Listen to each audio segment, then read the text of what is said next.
যোধপুর রাজস্থানের দ্বিতীয় বৃহত্তম শহর যোধপুর। যোধ অর্থাৎ রাওযোধা, পুর অর্থাৎ সিটি। রাঠোর বংশের রাজা রাওযোধার নামে এই নামকরণ।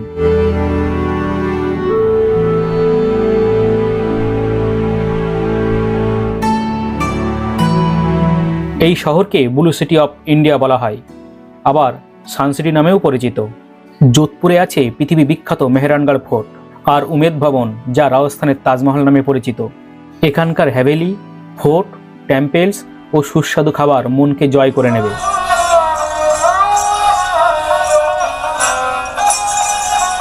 আজ আমরা যোধপুরে যশবন্তধারা, মেহরানগড় ফোর্ট, উমেদ ভবন, ঘন্টিঘর ঘুরে দেখব, আর ভিডিও শেষে থাকবে এখানকার ট্রেডিশনাল খাওয়া দাওয়া। হোটেল থেকে বার হয়ে গেছি। আমরা এখন প্রথমে যাব যশবন্তধারা, তারপর মেহরানগড় ফোর্ট। আমাদের হোটেল থেকে যশবন্তধারার দূরত্ব 2 কিলোমিটার, আর ওখান থেকে মোটামুটি 200 মিটার দূরেই Mehrangarh fort.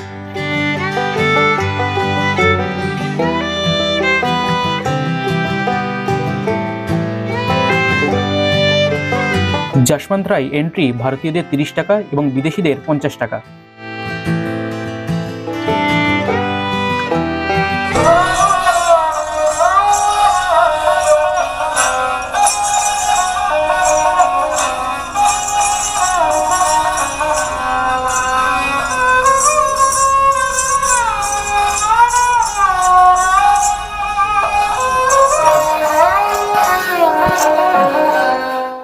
Open or closing time 9 AM to 5 PM.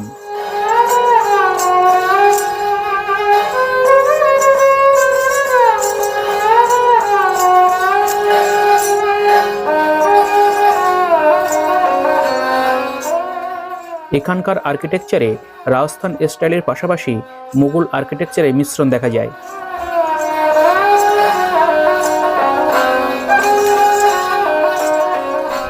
আমরা এখন আছি যশবন্তধারা। আর যশবন্তধারা তৈরি হয়েছিল 1899 সালে। তৈরি করেছিলেন মহারাজা সর্দার সিং। সর্দার সিংয়ের পিতা হচ্ছে যশবন্ত সিং, মানে যশবন্ত সিংয়ের ছেলে সর্দার সিং, সর্দার সিংয়ের ছেলে উমেদ সিং। এই তিনজন মেন রাজা এখানে, যাদের প্রচুর প্রভাব ছিল। এই তিনজন মাকড়ানা পাথর দ্বারা এই পুরোটা নির্মিত, আর এটা একটা সমাধিস্থল। সর্দার সিং তৈরি করেন, তার পিতা মারা যাওয়ার পরে তার স্মৃতিসৌধ হিসাবে এই সৌধটা তৈরি করা হয়। পরবর্তীকালের কথিত হয় যে এখানে এই বংশের যে মহারাজারা মারা যাবেন তাদের স্মৃতিসৌধ এখানে নির্মিত হবে। এই যে ছাত্রীগুলো তোমরা দেখছো, এটা যশবন্ত সিংয়ের মৃত্যুর পর এটা যশবন্তধারা তৈরি হয়। তার পরবর্তী এই বংশের বিভিন্ন রাজারা শাসন করেছিল, তাদের মৃত্যুর পর তাদের সমাধিস্থ এখানেই করা হয়। এই যে এখানে 1, 2, 3, 4টে দেখতে পাচ্ছি, 4জন মহারাজা, তাদের স্মৃতিসৌধ।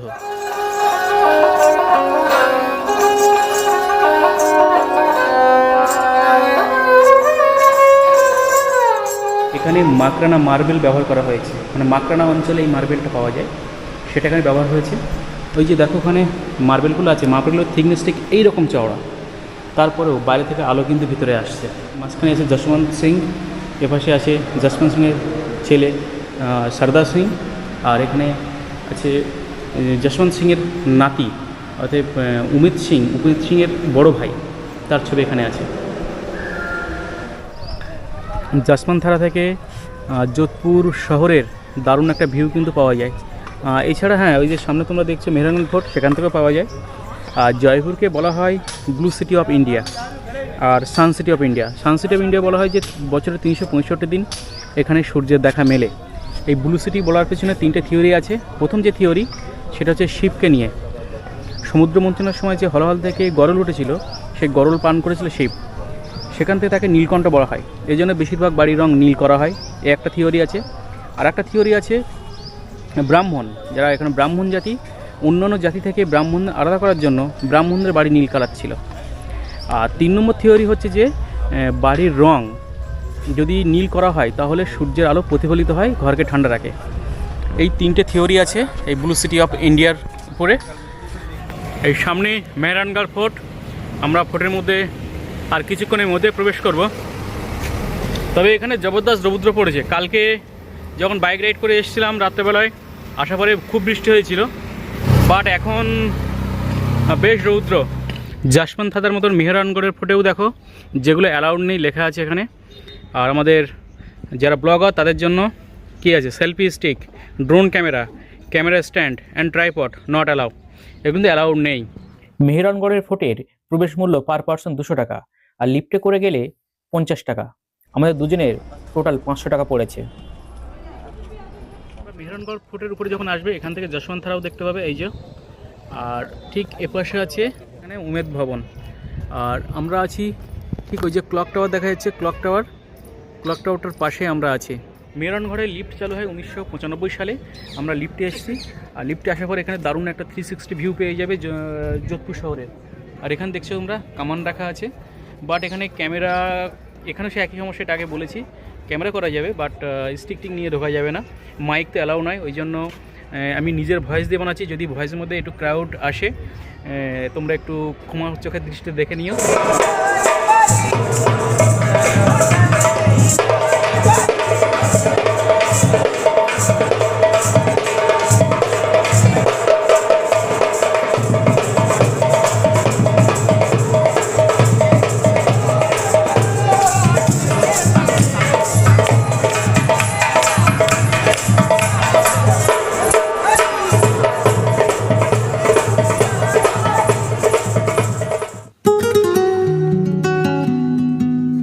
এক এক করে ঘুরে দেখব ফুলমহল, শীষমহল, ঝাঁকিমহল।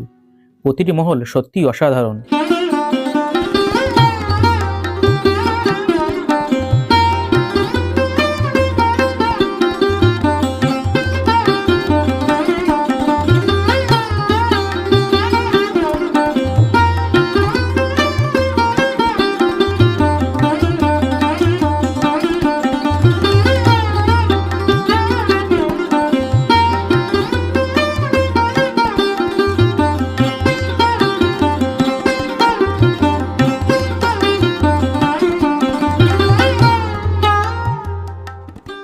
এটি রাজাদের শীষমহল, ঠিক তার পাশে আছে রানীদের ফুলমহল।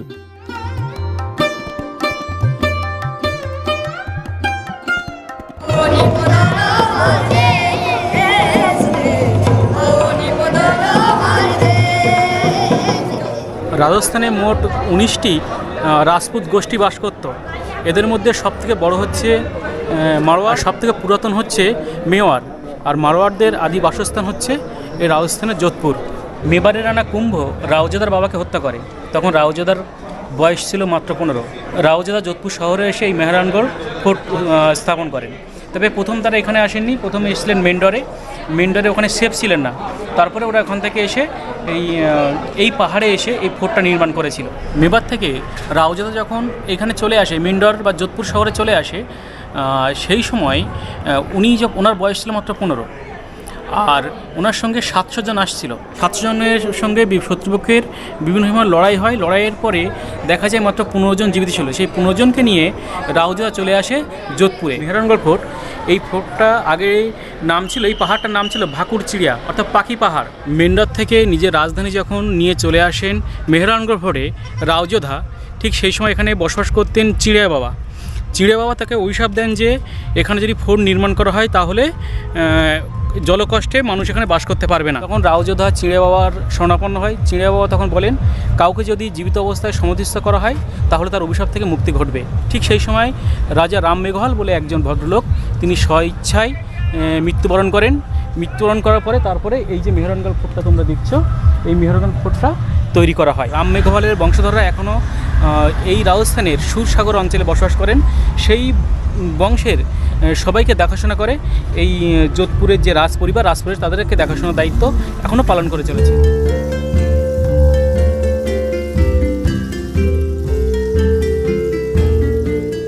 মহারাজা উমেদ সিং এটি তৈরি করেছিলেন, এই জন্য এই প্যালেসটার নাম হচ্ছে উমেদ প্যালেস। 1928 সালে এই প্যালেস তৈরি করার কাজ শুরু হয় এবং শেষ হয় 1943 খ্রিস্টাব্দে। উমেদ প্যালেস হলো one of the largest residential palace. বর্তমান যে মহারাজা তিনি উমেদ প্যালেসে বাস করেন। এই উমেদ ভবনে এসেছে, আমরা এখানে কোনো গাইড নিইনি। আর এই গার্ড সিংজি এখন হচ্ছে বর্তমান প্রেসিডেন্ট রাজা। আর এ হচ্ছে উমেদ সিংজি, ইনি হচ্ছে এই উমেদ ভবন যে স্রষ্টা তৈরি করেছিলেন, উমেদ সিং।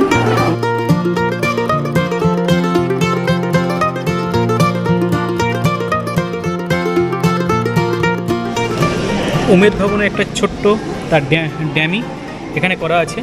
আমরা প্রবেশ করেছি এই পথটা দিয়ে, আর এখান থেকে গিয়ে এটা হচ্ছে আমরা যাবো ওখানে গিয়ে ওই যে উপরে দেখছো এখানে উঠবার টোটাল আছে 437টা রুম আছে।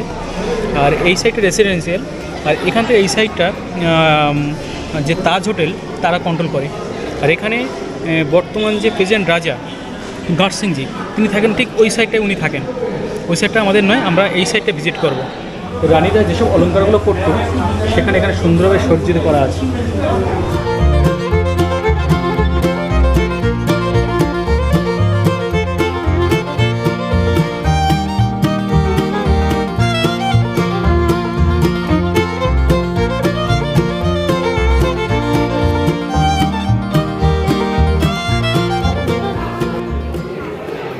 মহারাজা এখানে বসতেন এবং তার মন্ত্রীদের সঙ্গে আলোচনা করার জন্য এই যে এপাশে একটা চেয়ার রাখা আছে, আর এপাশে একটা চেয়ার রাখা আছে, আলোচনা করতেন তার মন্ত্রীদের সঙ্গে।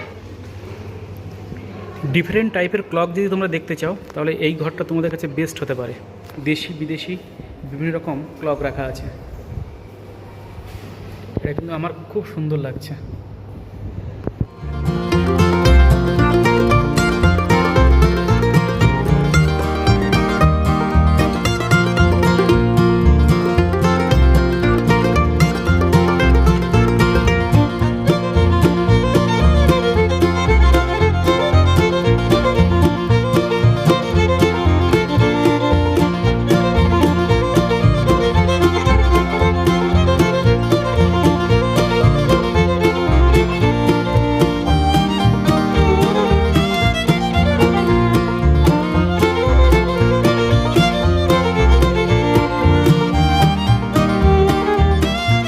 শেষে যোধপুরে ক্লক টাওয়ার উপরে আমরা এসেছি, আর এখান থেকে তোমরা এই সামনে দেখো মেহরানগড় ফোর্ট দেখা যাচ্ছে।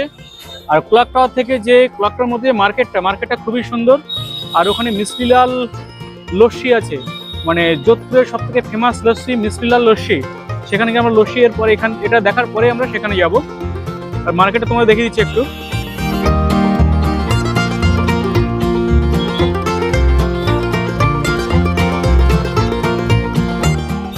আমি একদম ঘন্টিঘরের উপরে উঠে এসেছি, আর এই যে তোমরা দেখছো এই সাইডে যে ঘড়িটা দেখাচ্ছে ঘড়িটা এখানে আছে।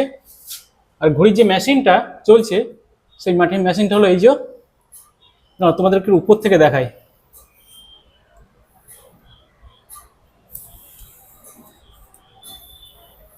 এই ঘড়ি মেশিনটা চলছে, দেখে নাও। মিষ্টিলাল লস্যিতে আমরা খেতে এসেছি, এই দুটো অর্ডার করেছি, দুটো কুপন দিয়েছে। আমরা যে লস্যি খেয়েছি সেটা থাকে পাতলা, আর এটা বেশ গাঢ়।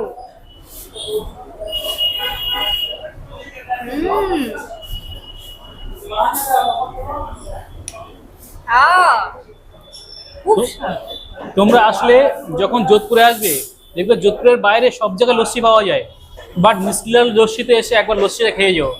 লস্যি ভীষণ টেস্টি, ও খেয়ে দেখেছে, আমিও খেয়েছি, মানে ভিডিও করার আগে আমি সবগুলো টেস্ট করে নিয়েছি একবার। বাট তোমরা একবার এসে এখানে খেয়ে যাও। লস্যি খাওয়ার পরে আমাদের খাওয়াটা একটু উল্টো ধরনের হচ্ছে। প্রথমে খেলাম লস্যি, এবার খেতে এসেছি ধোসা। আমরা নিয়েছি মশলা ধোসা, নিয়েছে 60 টাকা করে। এই ভাইয়ের দোকান থেকে আমরা খাচ্ছি, মানে এই ঘন্টিঘর থেকে একটু বাইরে এসেই এই ধোসা কাউন্টারটা আছে। ধোসা আছে, বড়া আছে, ইডলি আছে। দক্ষিণ ভারতে একটু স্বাদ আমরা এসে নিচ্ছি। পশ্চিম ভারতে ধোসা খেয়ে এত ভালো লাগলো যে এই যে বড়া, দুটো বড়া নিয়েছিলাম, এখনও নিয়েছি ইডলি, আর ইডলিও টেস্ট করছে। মানে দক্ষিণ ভারতের সেই ফিল পাচ্ছি এখানে এসে। ভালো লেগেছে আমার ইডলি ধোসা খুবই ভালো লাগে। আমরা ট্রাভেল ব্লগার থেকে এই মুহূর্তে হয়ে গেছি ফুড ব্লগার। কালকে আমরা এখান থেকে সিঙ্গাড়া খেয়েছিলাম, আর এখান থেকে লস্যি খেয়েছিলাম। খুব বৃষ্টি হচ্ছিল, ওই জন্য ভিডিও বানানো হয়নি। তোমরা আসলে লস্যিটা আমি বলবো না যে এখান থেকে খাবে, ওটা অবশ্যই মিষ্টিলাল দোকান থেকে খাবে। আর এই দোকানের সিঙ্গাড়া এবং হচ্ছে একটা লঙ্কার চপ এইখানটা থেকে দেয়। আর অপোজিট পারে সাউথ ইন্ডিয়ান। যোধপুর ব্লগটা আমরা এখান থেকে শেষ করছি। যদি তোমাদের কেউ রাজস্থান ট্রিপ করতে চায় তাহলে আমাদের এই ভিডিওগুলো যদি তোমাদের পজিটিভ মনে হয় তাহলে অবশ্যই তাকে শেয়ার করবে আর কমেন্ট করবে।